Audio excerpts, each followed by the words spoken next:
ഇവിടുത്തെ വിഷയം എന്താ? ഈ സിനിമ ഇതിനകത്ത് കാണാൻ പറ്റില്ലെന്ന് പറഞ്ഞുള്ളൂ. ബസ്സിൽ ദിലീപിന്റെ സിനിമ പ്രദർശിപ്പിച്ചതിന്റെ പേരിൽ തർക്കവും പ്രതിഷേധവും. ആയിക്കോട്ടെ, എന്തോ ആയിക്കോട്ടെ. ഞങ്ങളുടെ വനിതകൾക്ക് ഈ സിനിമ കാണാൻ അതിനകത്ത് താല്പര്യമില്ല, അത്രേ ഉള്ളൂ. പാടില്ല, ചെയ്യാൻ പാടില്ല, നിയമവിരുദ്ധമാണ്, ഇന്ത്യൻ ഭരണഘടനയ്ക്ക് വിരുദ്ധമാണ്. അതുകൊണ്ട് അതിനെപ്പറ്റി അഭിപ്രായം പറയില്ല. കാരണം കോടതി വിധി മാനിക്കും. ഡയറക്റ്റ് ആയിട്ടൊരു പെൺകുട്ടിയെ പീഡിപ്പിച്ച കേസിൽ അകത്തുപോയ ആളാണ് ഈ വേടൻ. എന്നിട്ട് ഈ വേടനെതിരെ സപ്പോർട്ട് ഉന്നയിക്കുന്നു ഈ ഒരു ചേച്ചി. നിങ്ങളിപ്പോ കണ്ടത് KSRTC ബസ്സിലുണ്ടായ ഒരു രംഗമാണ്. കഴിഞ്ഞ ദിവസം ഒരു ദീർഘദൂര സർവീസ് നടത്തുന്ന KSRTC ബസ്സിൽ ദിലീപ് നായകനായ പറക്കുംതളിക എന്ന സിനിമ ഇടുകയുണ്ടായി.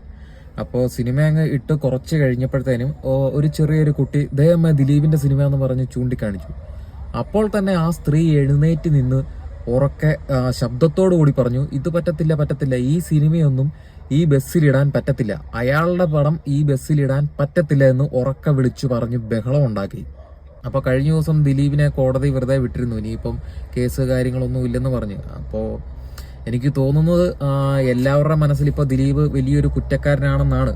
അപ്പോൾ ഈ ഒരു ബസ്സിൽ രണ്ട് പക്ഷവും ഉണ്ടായിട്ടുണ്ട്.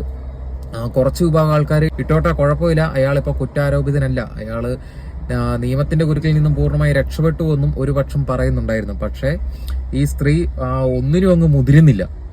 ഈ സ്ത്രീ പറയുന്ന പക്ഷം ജയിക്കണമെന്ന് ഒരു നിലപാടുള്ളതുപോലെ ഭയങ്കരമായ ഒച്ചയൊക്കെ എടുത്ത് ഏറ്റവും അവസാനം കണ്ടക്ടർ ആ ഒരു സിനിമ ഓഫ് ചെയ്യേണ്ട അവസ്ഥ വന്നു. അപ്പോൾ ഈ ഒരു സംഭാഷണങ്ങളും ഈ ഒരു ചിത്രീകരണങ്ങളും എല്ലാം പുറകിൽ നിന്നൊരു യാത്രക്കാരൻ വീഡിയോയിൽ പകർത്തുന്നുണ്ടായിരുന്നു. അതൊക്കെ ശരി പോട്ടെ. ഒരു നടിയെ ഉപദ്രവിച്ചെന്ന കേസിൽ ആരോപണത്തിൽപ്പെട്ടിരിക്കുന്ന ഒരു നടനാണ്.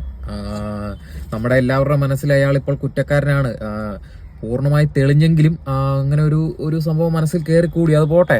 അങ്ങനെ മനസ്സിൽ കയറിക്കൂടിയ കാര്യങ്ങൾ ആർക്കും തുടച്ചു മാറ്റാനൊന്നും ആകത്തില്ല. അതൊക്കെ ശരി.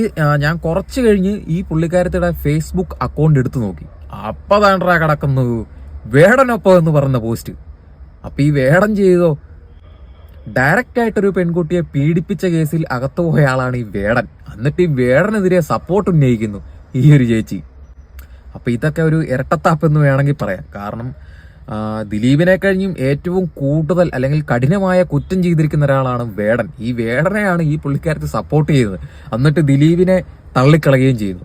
കാരണം ദിലീപ് ഡയറക്റ്റ് ആയിട്ട് കുറ്റം ചെയ്തെന്ന് ഇതുവരെ തെളിഞ്ഞിട്ടുമില്ല, കോടതി വെറുതെ വിടുകയും ചെയ്തു.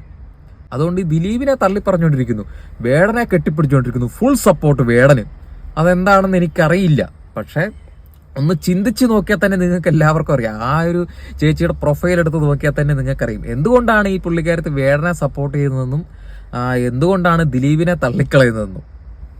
പക്ഷേ ഈ ഒരു കാരണമൊക്കെ കൊണ്ട് പുള്ളിക്കാരത്തി പ്രൊഫൈലൊക്കെ ഹൈഡാക്കി വെച്ചിട്ടുണ്ട്. കാരണം ഈ വീഡിയോ കയറി റീച്ച് ആയല്ലോ. എന്താണെന്ന് എനിക്കറിയില്ല. മലയാളികളുടെ മനസ്സെല്ലാം മാറുന്ന സമയം കഴിഞ്ഞിരിക്കുന്നു.